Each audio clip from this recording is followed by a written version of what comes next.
All right, we're going to start right away. So here's where we are in the text.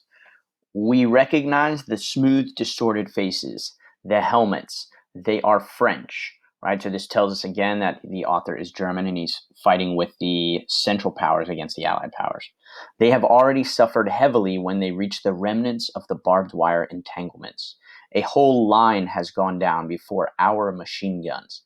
Then we have a lot of stoppages and they come nearer. I see one of them, his face upturned, fall into a wire cradle. His body collapses. His hands remain suspended as though he were praying. Then his body drops clean away, and only his hands with the stump of his arms shot off now hang in the wire. Okay, so you can see what happened to this soldier.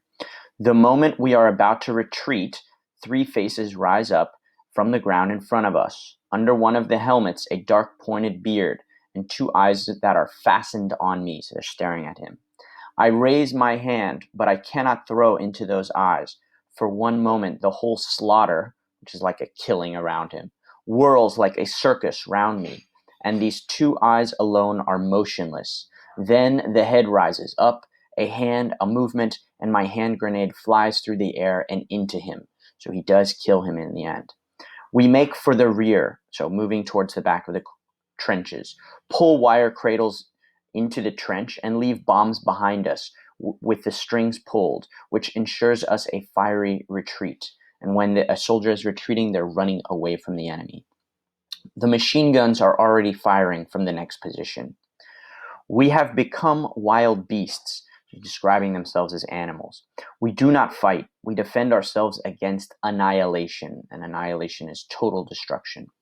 It is not against men that we fling our bombs. What do we know of men in this moment when death is hunting us down?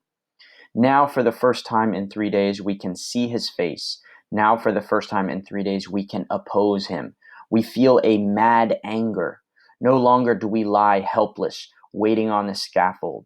We can destroy and kill to save ourselves, and to be revenged, right? So finally they can fight back against the enemy. We crouch behind every corner, behind every barrier of barbed wire, and hurl heaps of explosives at the feet of the advancing enemy before we run. The blast of the hand grenades impinges powerfully on our arms and legs. Crouching like cats, we run on, overwhelmed by this wave that bears us along, that fills us with ferocity, turns us into thugs and into murderers, into God only knows what devils. So he's describing them as devils, his own men. This wave that multiplies our strength with fear and madness and greed of life, seeking and fighting for nothing but our deliverance. If your own father came over with them, you would not hesitate to fling a bomb at him. So think about, what does this line tell us, right? Is this normal human behavior? He's talking about killing his own father. We have lost all feeling for one another. We can hardly control ourselves when our glance lights on the form of some other man. We are insensible, dead men, who through some trick, some dreadful magic, we are still able to run and to kill. A young Frenchman, so the enemy, lags behind. He is overtaken. He puts up his hands in one. He still holds his revolver, his pistol. Does he mean to shoot or to give himself? A blow from a spade cleaves through his face. So a spade is like a small shovel, and to cleave means to like cut through.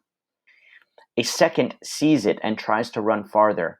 A bayonet jabs into his back. The bayonet is the knife on the end of a rifle.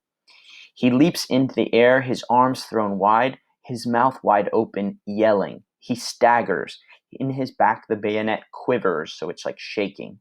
A third throws away his rifle, cowers down with his hands before his eyes. He is left behind with a few prisoners to carry off the wounded. Suddenly, in the pursuit, we reach the enemy line. We are so close on the heels of our retreating enemies that we reach it almost at the same time as they. In this way, we suffer few casualties. A machine gun barks, but it is silenced with a bomb. Nevertheless, the couple seconds has sufficed to give us 5 stomach wounds. With the butt of his rifle, Cat smashes to pulp the face of one of the unwounded machine gunners. We bayonet the others, then thirstily we drink